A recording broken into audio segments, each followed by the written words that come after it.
Alors, on passe au grand 2 donc, du chapitre sur les changements d'état, qui s'intitule donc thermodynamique appliquée au système diphasé. Donc, après avoir décrit le comportement de ces systèmes non diphasés, ce que je vous mets, c'est qu'on souhaite faire avec ces systèmes ce qu'on avait fait jusqu'à présent avec des systèmes plus simples parce qu'ils ne peuvent pas changer d'état. Donc, on souhaite reproduire les transformations étudiées, donc détente adiabatique, etc., réversible, irréversible, transformation monotherme, isotherme, etc. On va refaire ces transformations.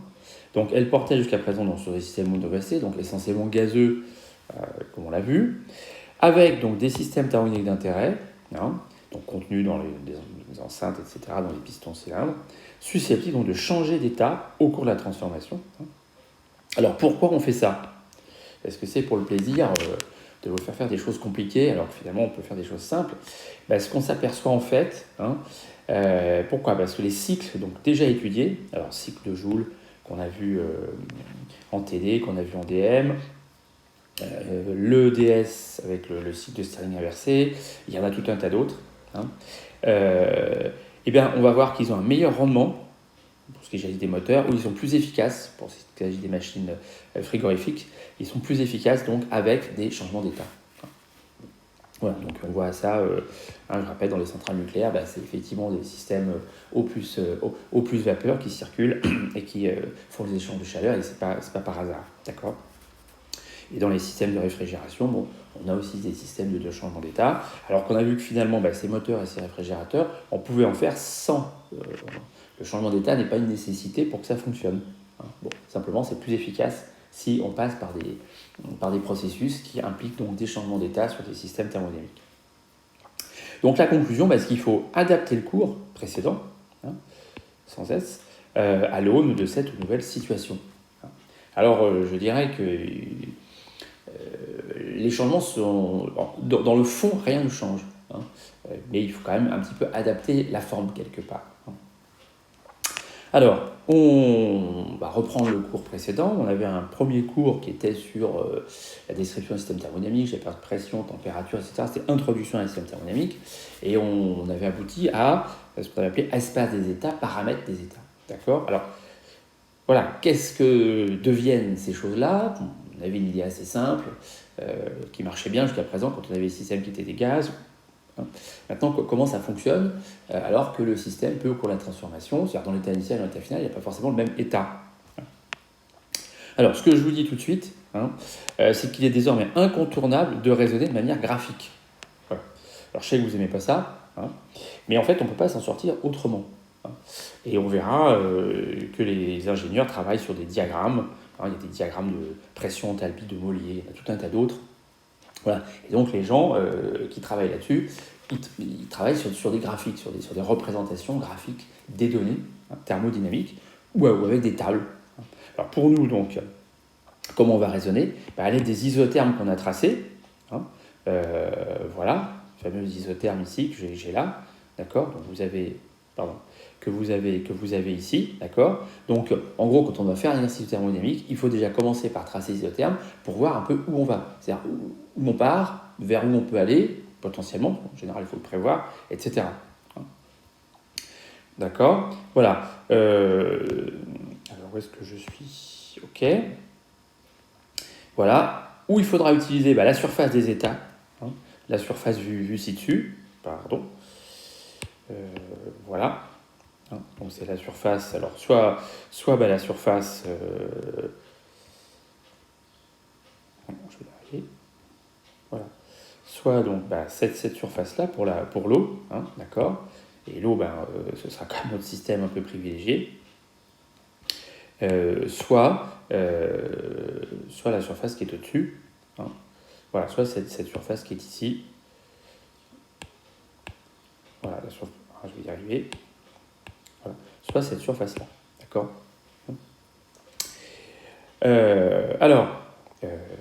Voilà, donc il faudra absolument raisonner comme ça. Je vais vous expliquer comment on va faire. La question, c'est que, jusqu'à présent, un état, on avait l'équation d'état, PV égale NRT, ou quelque chose qui pouvait y ressembler. Et on savait qu'en gros, il fallait deux paramètres. Avec deux paramètres, pression-température par exemple, forcément le volume était fonction de la pression et de la température. Et donc j'avais un état. J'avais une paire de valeurs pression-température, c'était un état. Et je pouvais raisonner de manière entre guillemets algébrique. Là, c'est plus possible. D'accord ? Si on veut voir les choses, si on veut comprendre les choses, il faut systématiquement tracer des isothermes, avoir ces surfaces en tête. Et en fait, l'idée, c'est que chaque point en fait, de la surface des états physiques que je viens de vous montrer représente un état thermodynamique d'équilibre. Donc, ces états, ils sont représentés, ce sont les points, chaque point de la surface représente un état thermodynamique d'équilibre qu'on peut atteindre avec une transformation donnée. Voilà. Et ce que je vais donc l'appeler, je l'avais appelé jusqu'à présent la surface des états physiques, et c'est en fait la surface des états thermodynamiques d'équilibre. Et donc cette surface, elle joue le rôle où elle remplace l'équation d'état. D'accord ? Puisque finalement, en dehors de cette surface, aucun état n'est réalisable. D'accord ? Les états qui sont réalisables sont représentés par les points de cette surface. D'accord ? Parce que finalement, on pourrait se dire, mais PVT, donc tout n'est pas possible. Même sur un système diphasique, tout n'est pas possible. Voilà. Remarquez bien que PV égale nRT, c'était l'équation d'une surface. Je ne vous l'ai pas dit, mais PV égale nRT, c'est l'équation, à peu près, qui est ici. D'accord ? Tant que la pression n'est pas trop importante et que on est inférieur à quelques bars, ici, la surface qui est là, c'est PV moins nRT égale 0. D'accord ? Alors, représenté avec une déformation, si on peut la représenter, voilà, d'accord ? Bon, pareil ici, à peu près dans cette zone-là, je peux dire PV égale nRT, d'accord, pour les gaz. Bien sûr, ailleurs, ça ne marche pas. D'accord, donc on avait déjà quand même l'idée qu'il y avait une surface, une équation d'état, c'est quelque part une surface dans l'espace PVT. Alors, ensuite, on va parler de paramètres d'état. Je dirais qu'il ne faut plus raisonner en termes de paramètres d'état. Parce qu'on risque un petit peu de se tromper. Quel paramètre d'état on peut prendre ? Il faut raisonner de manière graphique à chaque fois. Ensuite, on verra bien si on va repérer ça par la pression, par la température, par le volume. D'accord ? Mais il faut s'adapter au cas par cas. Ce qui marchera toujours, c'est le fait qu'on a cette surface et qu'on se promène dessus, si vous voulez. État initial, état final, c'est un état de la surface. Voilà. Et après, on verra comment on va les désigner, comment on va... Bon, s'il faut calculer le volume, la pression, la température, on pourra toujours le faire. Mais parmi ces trois valeurs, est-ce qu'on peut prendre une paire de valeurs qui serait les paramètres d'état ? Il ne faut pas se tromper, ça peut être possible dans certains cas. Mais c'est pas la peine de rentrer là-dedans, je dirais, parce que c'est pas la vision des choses qui va marcher. D'accord ? Qui va marcher en tout cas à tous les coups. D'accord ? D'accord, donc ces paramètres d'état, vous les choisissez, je dirais, en fonction de la situation expérimentale. Alors, pour bien enfoncer le clou, bien vous montrer que les paramètres d'état, c'est plus ce que c'était, vous prenez un palier de changement d'état. D'accord ? Alors, un palier de changement d'état, on en a ici. Voilà, d'accord ? Donc, vous prenez 2 points sur ce palier. Et bien, ces deux états... je peux appeler ici E1, E2, ils sont à la même température. Ils sont à la même pression. D'accord ? Mais ils ne sont pas du tout au même volume. D'accord ? Donc, effectivement, et là, la proportion vapeur et la proportion liquide n'est pas du tout le même dans E1 et dans E2. E2, on est plus près de la zone gaz, donc il y a plus de gaz. E2, il y a plus de liquide en masse. D'accord ? Voilà. Donc là, ce sont deux états distincts qui sont pourtant à la même pression et à la même température, mais qui ne sont pas au même volume. Donc dans un gaz, si on a deux états qui sont à la même pression et à la même température, on sait qu'il y aura forcément le même volume et que ce sont les mêmes états. D'accord ? Là, ça n'est plus le cas. Donc, c'est pour ça qu'il faut raisonner de manière graphique. Vous vous doutez bien aussi, donc j'anticipe un petit peu sur le paragraphe suivant, que l'énergie interne ne va pas être la même.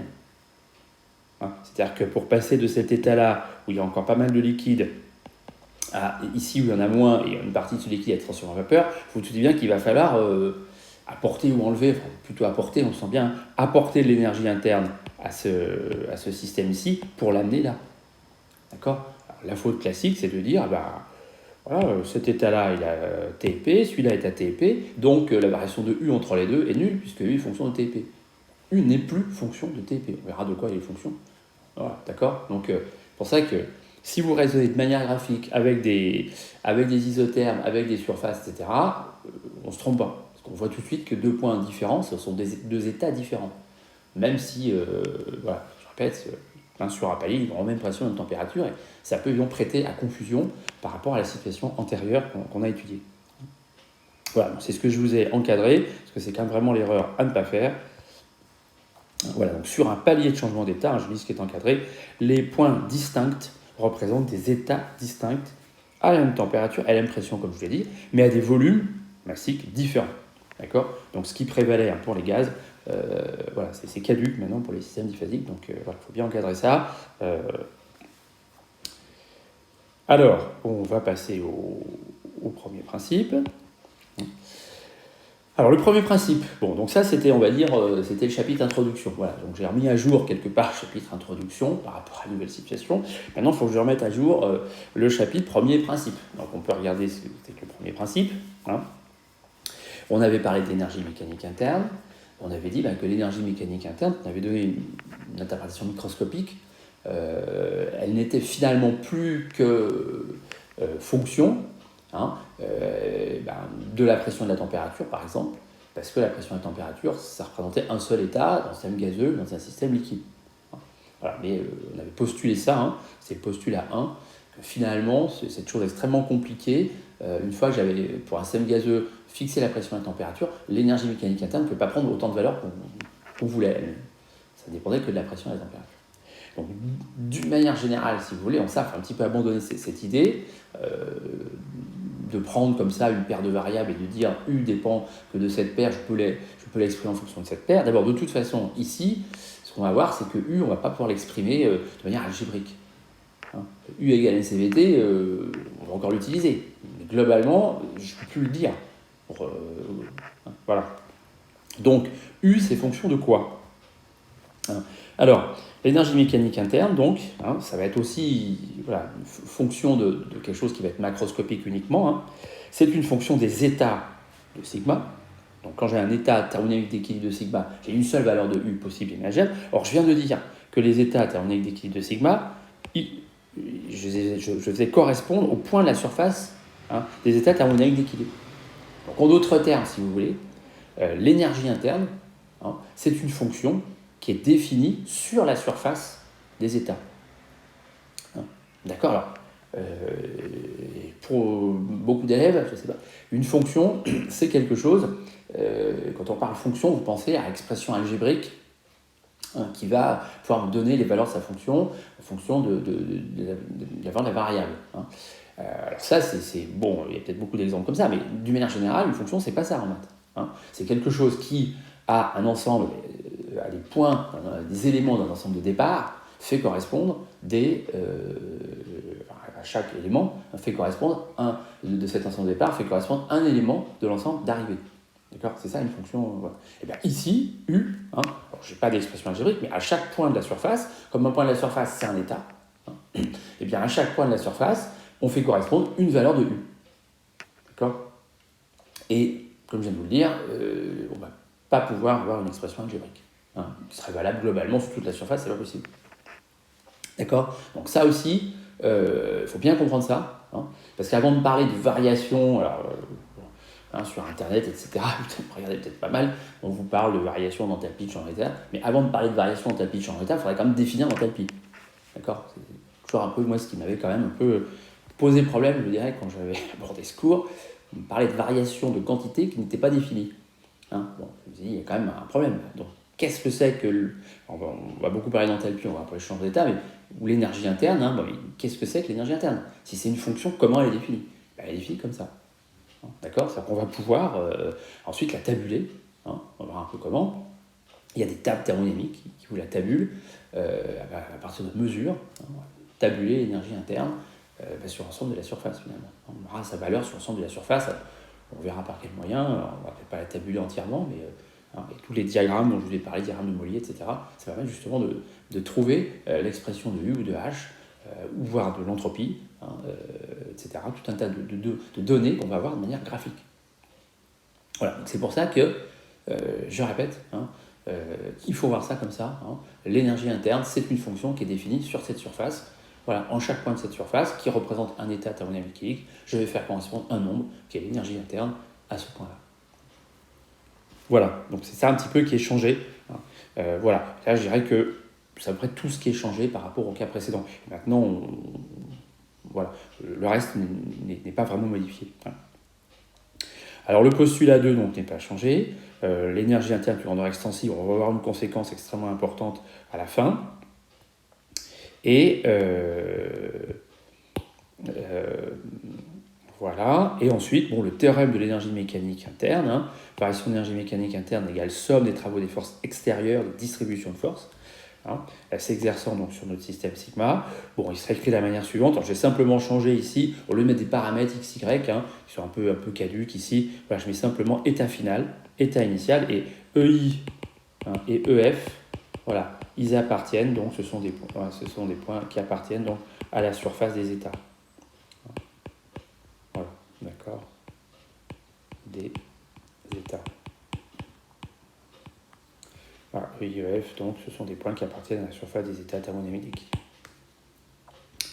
Voilà, alors les conséquences de ça, donc la mesure de U, alors maintenant c'est cette fonction-là, je l'écris comme ça, qui a E, donc un élément un point de la surface des états associe U indice sigma de E, ça va s'effectuer à la transformation adiabatique, c'est comme ça, donc les tables elles sont faites comme ça, directement ou indirectement, à partir d'un état de référence, donc on verra ce que c'est que cet état de référence, à partir d'un état de référence, voilà, on fait une transformation adiabatique pour aller de cet état de référence à un état E, et ce qu'on s'aperçoit en fait, c'est que quels que soient les moyens mis en œuvre, le W il est le même. D'accord, ça confirme notre idée qu'on a bien une fonction des états de la surface. Voilà, que l'énergie interne est bien une fonction qui est définie de manière macroscopique. Avant de la définir de manière microscopique, elle a été définie de manière macroscopique de cette manière-là. La fonction enthalpie U égale égale U plus PV. C'est pareil, c'est une fonction qui, à chaque point de la surface des états, est définie pour chaque point de la surface des états. C'est toujours le U du point correspondant, U de E, plus le produit PV correspondant à ce point. Donc il y a un volume, une pression. Voilà, j'ai noté P de E, V de E. C'est une fonction donc, des états E de la surface des états. Voilà. Pour une transformation donc monobar spéciale, on a toujours delta H égale W' plus Q, W', il y a le travail de toutes les forces s'exerçant sur sigma, sauf le travail du réservoir de pression, qui est rentré dans le H. Voilà. Je vais peut-être m'arrêter là.